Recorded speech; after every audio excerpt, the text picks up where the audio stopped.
it is the dishonesty, it is the deceit, which sometimes the military uses to say, civilian authority, you are illegitimate, you are irrelevant, and I don't want to discuss the coups in West Africa right now. So as you rightly said in your introduction, Parliament plays a very cardinal role. It's very pivotal in legislation, the lawmaking, in budget appropriation, in oversight function, in representation. So it would be very unfortunate that Parliament, which should enjoy autonomy, Parliament which decides its own emoluments, and I don't want to discuss so much emolument because it has become part of the problem in our commercialized politics.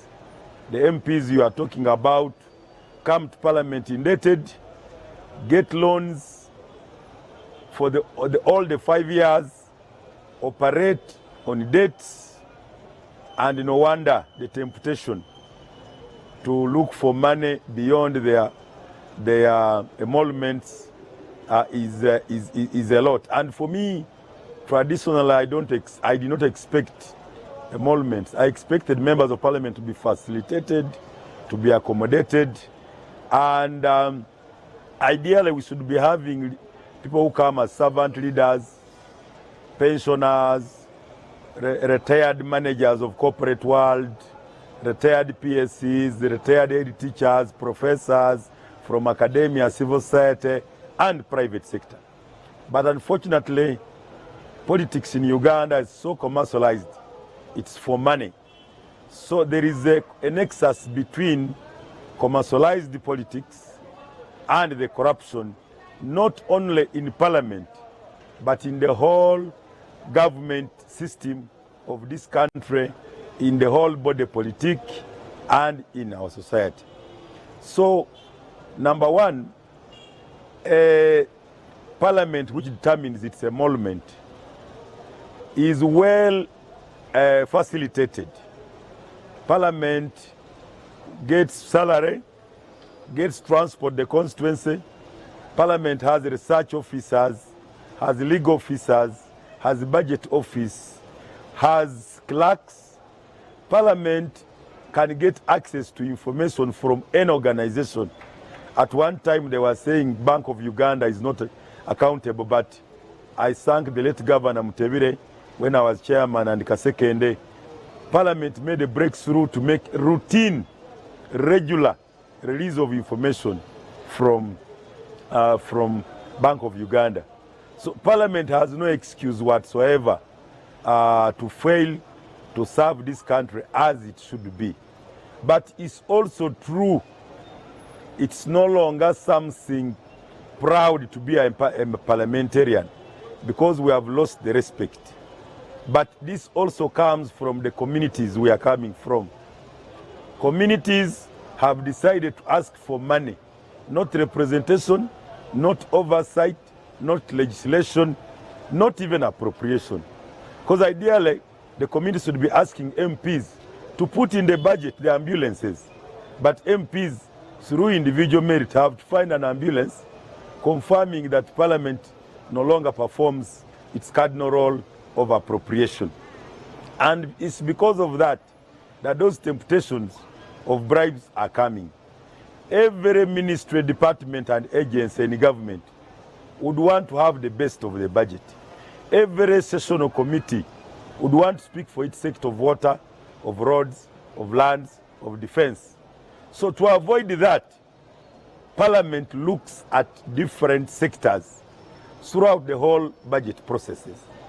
But also because there is graft, it started with the oversight committees of the original Public Accounts Committee, which was broken into local government accounts, was broken into COSASE, and the other public accounts.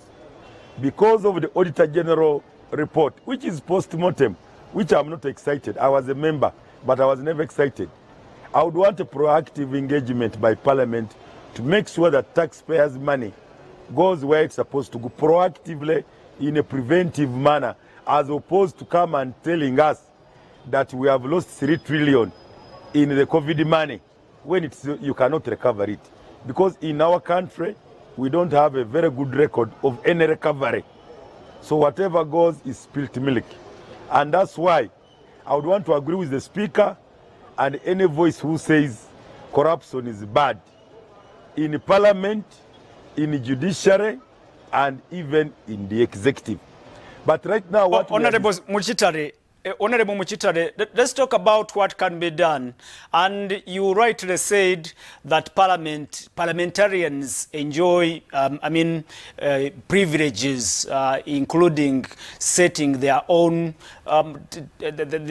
salaries and all that. But can it be cured through formation of these committees? Can it be cured maybe through the process how we elect leaders to parliament? Because you said at times it is because these people who are sent to parliament maybe are not from that class, that middle class. What do you think can stop this?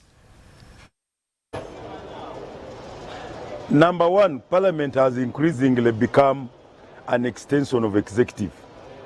You are aware that the 82 ministers are also members of Parliament. Number two, the chairpersons are also appointed by the executive, by the president, the chairman of the ruling party. Number three, we also have the NRM caucus. So because of the power of the numbers, the tyranny of the numbers of the ruling party, most parliamentarians find it futile, whatever effort they try to do. Those of us who tried to you know what we suffered. You are called rebels, you are thrown out, you can't chair. Even Parliament, a designation of a chair is also from the chairman of the party. So there is everything to break the back, to break the independence, to break the spine of Parliament. Yes, Parliament is supposed to have checks and balance, separation and power of powers, but not necessarily to be opposing government and delaying work. It's supposed to be complementary, but not to collude. Because right now, in many cases, if parliamentary committee comes and says there is a problem in the airline, and they got the caucus, and the order is given, all the bitterness you had, the rage you had in the committee will die. When they go to say there was a problem in the land of Nakawa and Naguru, all the bitterness of the land grabbers will be forgotten. What you will hear, censoring one Namuganza. When the 20 trillion NSSF has a problem, the bigger issues will disappear, and you will hear the minister wants 6 billion. So that is not by accident. It is deliberate, diversionary, obscurantist statecraft. It is the power. There are some authorities who are not elected, who are not ministers, may not even be the president, but are now more powerful than the prime minister and the minister of finance. That even the speaker knows that if you go against those forces, your days in that parliament is finished. Even those MPs, they are so much in self-preservation. How do I come back in the next parliament? If Stephen Mkitale can speak against land grab, against the corruption, those who are going to steal money in oil and gas, and can be blocked from being, then the others will definitely keep quiet. You have the particular of Buganda. Honorable, I'm sorry, our time is up, and I think you made it very clear that the corruption we hear and we see in Parliament is an extension of the bad politics in this country. And from that note, we must, of course, thank Honorable Stephen Birahwa Muchitare, the immediate former Member of Parliament for Bulisa County. And well, we can only pray and wait to see what can be done to fight this bad vice of graft. Thank you so much, viewers. Thank you so much, Honorable. Thank you so much, the production. We'll catch up again next Friday in the newest edition of the Limelight. I wish you a splendid weekend. And coming up is Emisinji with Pastor Aloysius Bujingo. Don't dare go away. Good night.